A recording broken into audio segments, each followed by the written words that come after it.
नमस्कार. भेटी लागी जीवा या वारी विशेष कार्यक्रमात मी विशाल पाटील आपल्या सगळ्यांचं स्वागत करतो. लाडक्या विठुरायाच्या भेटीची आस मनामध्ये धरून पंढरपूरच्या वाटेने निघालेल्या लाखो वारकऱ्यांसह संत ज्ञानेश्वर माऊलींच्या पालखीचं सोलापूर जिल्ह्यात मार्गक्रमण सुरू आहे. संत ज्ञानेश्वर महाराज पालखी सोहळ्यातील सोलापूर जिल्ह्यातील दुसरं गोल रिंगण सोहळा हा खुडूस या ठिकाणी संपन्न झालाय.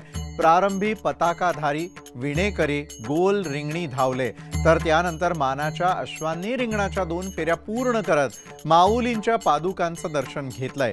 रिंगणानंतर हा सोहळा वेळापूर मुक्कामी असणार आहे, तर उद्या हा सोहळा पंढरपूर तालुक्यामध्ये प्रवेश करून भंडी शेगाव मुक्कामी जाऊन पोहोचणार आहे.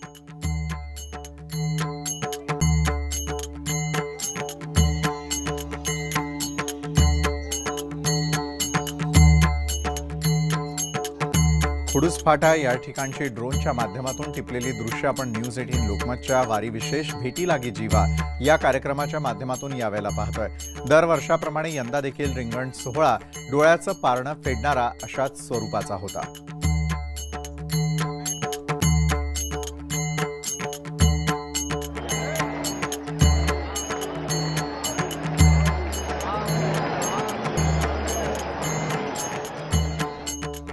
माऊलींच्या पालखीतील सगळ्यांचं आकर्षण म्हणजे माऊलींचे 2 अश्व.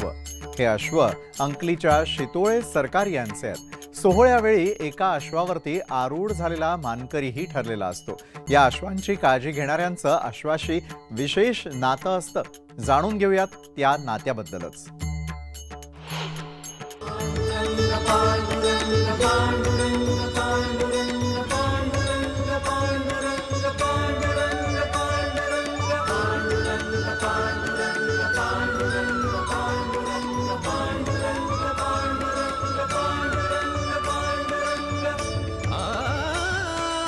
पालखी सोहळ्यातील रिंगण सोहळा अखंडित चक्रासारखं चाललंय हे दर्शवतो.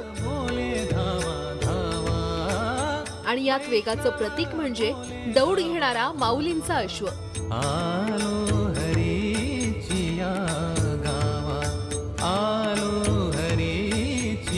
या 2 अश्वांपैकी एक अश्व हा ध्वजधारी मानकरी व्यक्तीचा असतो आणि दुसरा माऊलींचा अश्व.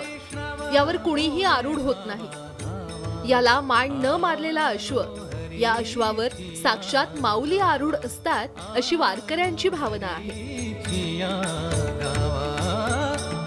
मुळात अश्व हा प्राणीच माणसाशी मैत्री राखणारा, त्याच्याशी प्रामाणिक असणार आहे. पण यावर आरूढ होणाऱ्या व्यक्तीचं देखील त्याच्याशी विशेष नातं असावं लागतं. असंच नातं माऊलींच्या पालखीतील या अश्वांशी त्यांचा सांभाळ करणाऱ्या व्यक्तींचं आहे. कोण येते, कोण बसलेला आहे, वर आपलाच माणूस बसलेला आहे म्हणून त्याला कळले असते. मग त्याला काय करतो. आता गर्दीत सांभाळायचं ते माऊलीचे एक आशीर्वाद असते, त्याच्यामुळे सगळं चांगलं होतं. पालखी सोहळ्याच्या आतापर्यंतच्या कारकिर्दीत गेली 20 वर्ष तुकाराम हिरा या अश्वाचं सारथ्य करतात. 20 वर्षात काही अश्व बदलले तरीही अश्वाला काही त्रास होतोय का हे त्याच्या हालचालीवरून त्यांना कळतं. तर माऊलींच्या मोती या अश्वाचा सांभाळ करणाऱ्या अक्षयचंही मोतीशी जवळचं नातं आहे. या अश्वांना आम्ही वर्षभर सांभाळतो, त्याच्यामुळं ते रोज आम्ही त्यांच्या सोबत असल्यामुळं अश्वाची एक मैत्री होऊन जाते. आणि अश्व हे गर्दीमुळे थोडं बिचकतात, नाही तर अश्व हे आमचे वर्षभर आमच्या ह्याच्यात असल्यामुळं कुठं काय असं चुकीचं हे करत नाही. काय त्यांना सकाळी माऊली निघण्याच्या आधी त्यांचं सगळं स्वच्छ धुणं करणं असतंय. परत 10-12 पोरं असतात, सामान विमान सजवून करून बरोबर माऊली निघण्याच्या आधी 10-15 मिनिट तयार होऊन थांबलेलं असतं.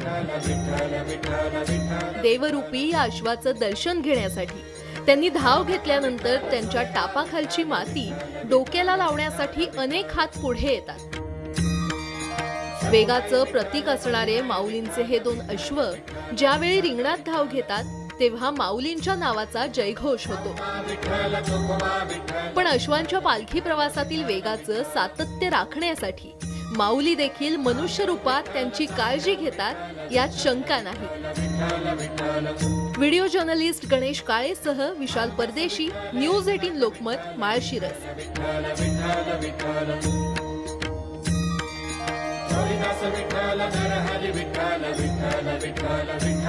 वारीमध्ये वाटचाल करणाऱ्यांचं वय विचारायचं नाही। माऊली या सगळ्यांना इतकी ताकद देतात की त्याची वाटचाल न थकता होते।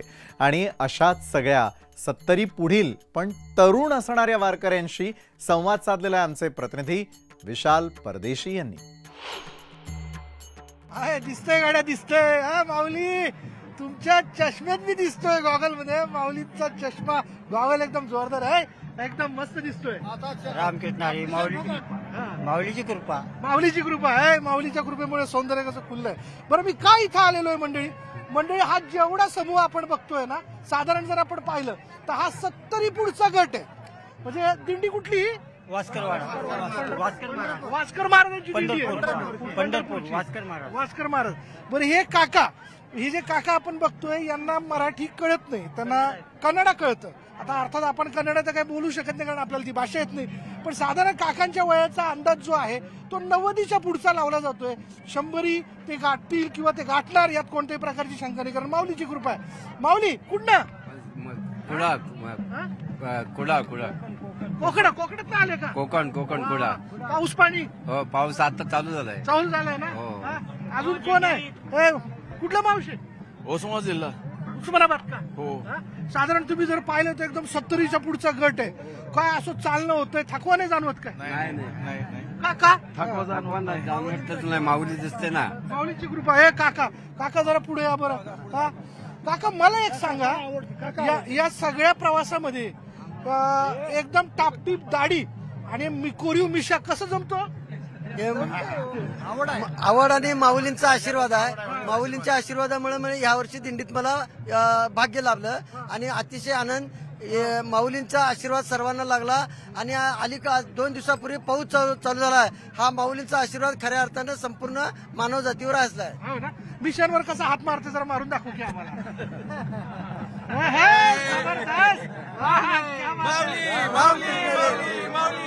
असा हा सोहळा स्वर्गीय असं जे म्हणतात ते खरंय। व्हिडिओ जर्नलिस्ट गणेश काळेसह विशाल परदेशी, न्यूज 18 लोकमत, खुडूस फाटा। ज्ञानोबा माऊली तुकाराम विठू नामाचा जय घोषात संत तुकाराम महाराज यांच्या पालखीचं माळीनगर इथे उभं रिंगण पार पडलं। सर्वात अगोदर तुकोबांच्या पादुकांचं दर्शन घेऊन अश्वांनी रिंगणी धाव घेतली आणि त्यानंतर विणेकरी, टाळकरी आणि डोक्यावर तुळस घेऊन महिला वारकरी देखील रिंगणामध्ये धावल्या। तुकोबांच्या पालखीचा हाच संपूर्ण रिंगण सोहळा डोळ्यांचं पारणं फेडणारा होता।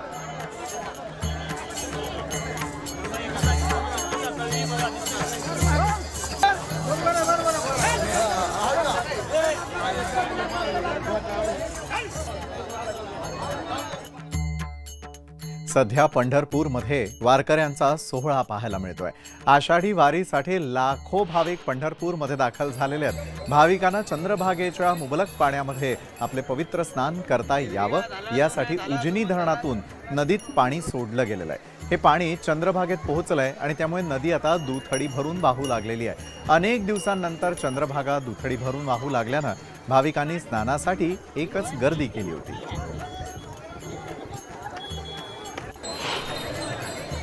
सकाळ आम्ही आल्याबरोबर चंद्रभागेत स्नान केले आणि एवढ्या कठीण परिस्थितीमध्ये चंद्रभागेमध्ये शासनाने जे उजनी धरणातून पाणी सोडलं, त्या पाण्यामुळे इथं भाविकांसाठी चांगल्या पद्धतीची अगदी सोय झालेली आहे आणि सर्व वातावरण एकदम आनंदमय झालेलं आहे। माननीय मुख्यमंत्री शिंदे साहेबांनी इथे जे आता पंढरपूरला जी सोय केली पाणी सोडण्याचं, धरणामध्ये पाणी, चंद्रभागामध्ये पाणी भरपूर आलेलं आहे। लोकांची सोय चांगली उत्तम प्रकारे सोय केलेली आहे। नेहमीपेक्षा जास्त स्वच्छ पाणी आणि जास्त पाणी मिळते। पाऊस नसताना एवढी सुविधा केली त्याबद्दल आम्ही मुख्यमंत्र्यांचे आभारी आहोत। सर्व भक्तांसाठी त्यांनी नेहमी अशी दरवर्षी आमच्यासाठी सुविधा करावी।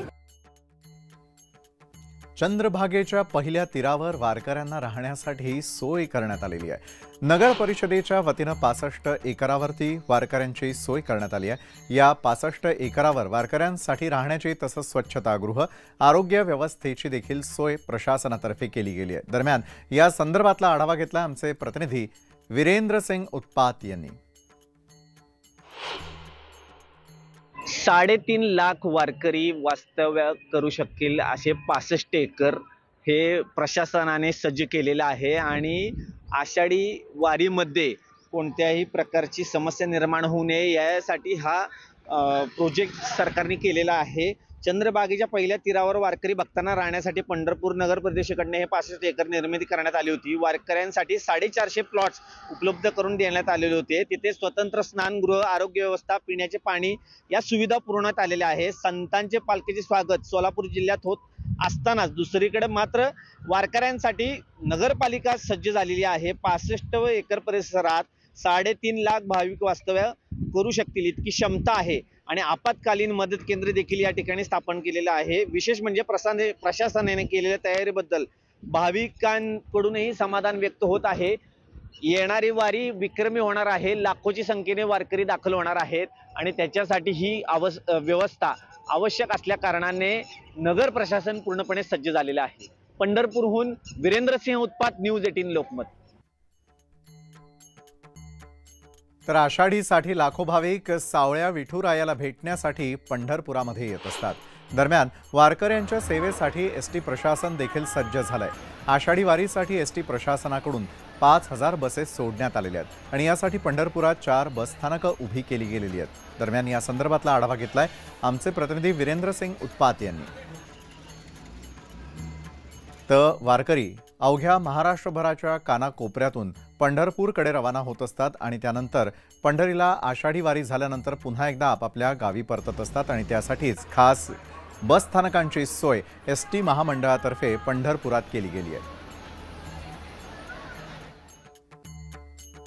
अमरावतीमधून हजारो वारकरी हे विठुरायाला भेटण्यासाठी पंढरपूरकडे रवाना झाले।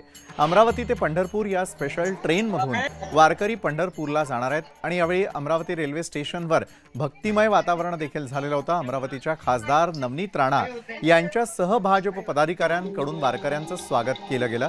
यावेळी खासदार नवनीत राणांनी वारकऱ्यांसाठी फुगडी खेळण्याचा आनंदही लुटला।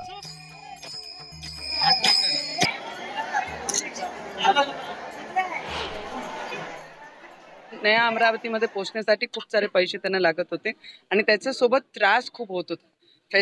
फॅसिलिटी जे द्यायची होती ते अमरावतीला जी पाहिजे ते सगळी गोष्टी इथे, म्हणून यावर्षीपासून आपण अमरावती पंढरपूर या वारकऱ्यांसाठी जे सेवा आपण करू शकतो ते आपण इथून सुरुवात केली आहे आणि ते सगळं उल्हास त्यांच्या चेहऱ्यावरून आपण पाहू शकता, कारण की इथे जवळपास जेवढे जिल्हे आहेत ते सगळे भक्तगण पंढरपूरला जातात, विठोबाचे दर्शन घेतात, साकडे घालतात।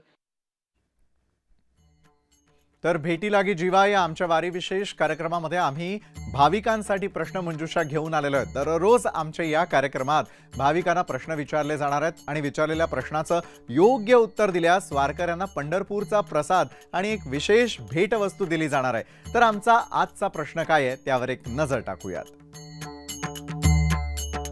आजचा प्रश्न आहे, संत सोपान देवांनी संजीवन समाधी कुठे घेतली?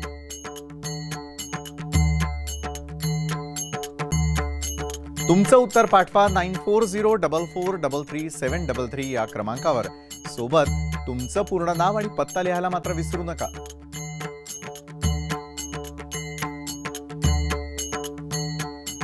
दरम्यान आजच्या प्रश्नाचं योग्य उत्तर दिलेल्या विजेत्याचं नाव उद्या 5:30 वाजता भेटी लागी जीवा या आमच्या वारी विशेष कार्यक्रमात आम्ही जाहीर करणार आहोतच। तर आम्ही काल विचारलेला प्रश्न नेमका कुठला होता त्यावरही एक नजर टाकूयात। काल विचारलेला प्रश्न होता, आषाढी वारीतील बंधू भेट कोणत्या पालख्यांशी होते? काल विचारलेल्या याच प्रश्नाचं अचूक उत्तर आहे संत ज्ञानेश्वर आणि संत सोपानदेव। आणि अचूक उत्तर देणाऱ्या विजेत्याचं नाव आहे, विजेते आहेत जळगावहून रवींद्र कुडाळकर।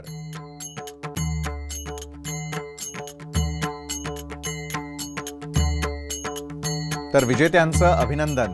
आणि त्यानंतर भेटी लागी जीवा या वारी विशेष कार्यक्रमात वेळ झाली आहे एका छोट्याशा ब्रेकची।